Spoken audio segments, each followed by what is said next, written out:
کیا آپ محلول یعنی سولوشن کی کسی مثال کے بارے میں سوچ سکتے ہیں؟ روح افزا، سکنجبین، اس کے علاوہ اور کوئی؟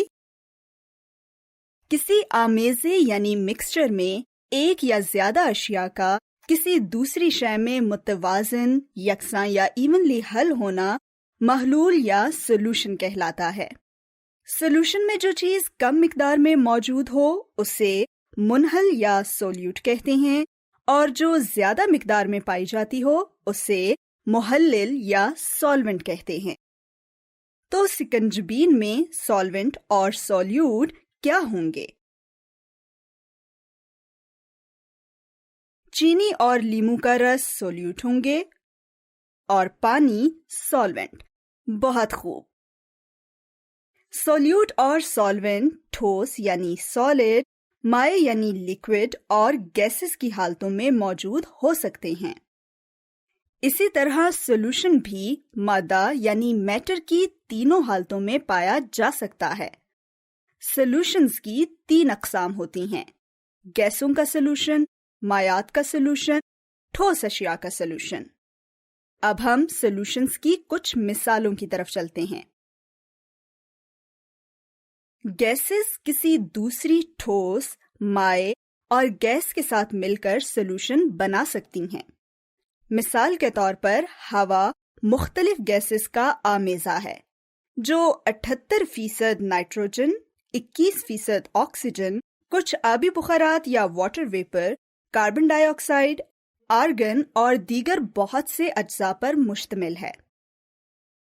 کیا آپ جانتے ہیں کہ فاگ یعنی کورا یا دھند بھی ایک گیسی محلول یعنی گیشیس سولوشن ہے؟ جی ہاں، کیونکہ یہ ہوا اور آبی بخارات کا آمیزہ ہوتی ہے۔ حتیٰ کہ دھواں بھی کاربن کے ٹھوس ذرات اور ہوا کا سولوشن ہوتا ہے۔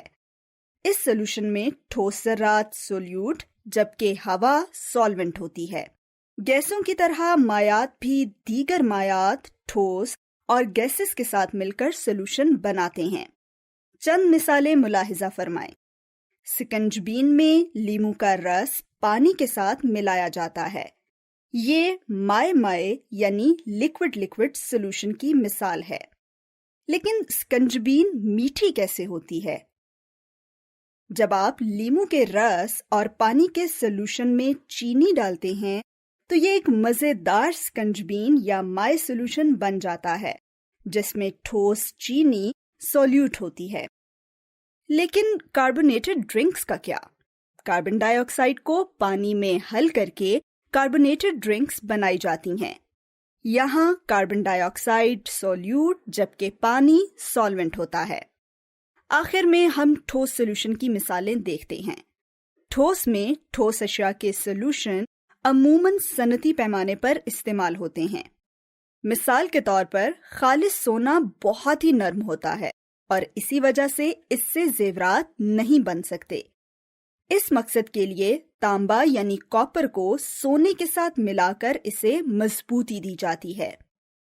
بورڈز پر لکھائی کے لیے استعمال ہونے والی چاک چونے کے پتھر یا لائم اسٹون سے بنتی ہے۔ چونے کے پتھر میں نمکیات جیسے کہ سوڈیم کلورائڈ اور پانی موجود ہوتا ہے۔ یہ ٹھوس مائع سولوشن کی مثال ہے۔ نکل عمل انگیز یعنی کیٹالسٹ کے طور پر ہائیڈروجن جذب کرنے کے لیے متعدد صنعتی طریقوں میں استعمال ہوتا ہے، جیسے کہ بناسپتی گھی سے نباتاتی تیل یا ویجیٹیبل آئل کی تیاری۔ یہ تیل کی صنعت میں استعمال ہونے والی ٹھوس اور گیس سولوشن کی بہت سادہ مثال ہے۔ تو آج ہم نے سیکھا کہ سولوشن کی 3 مختلف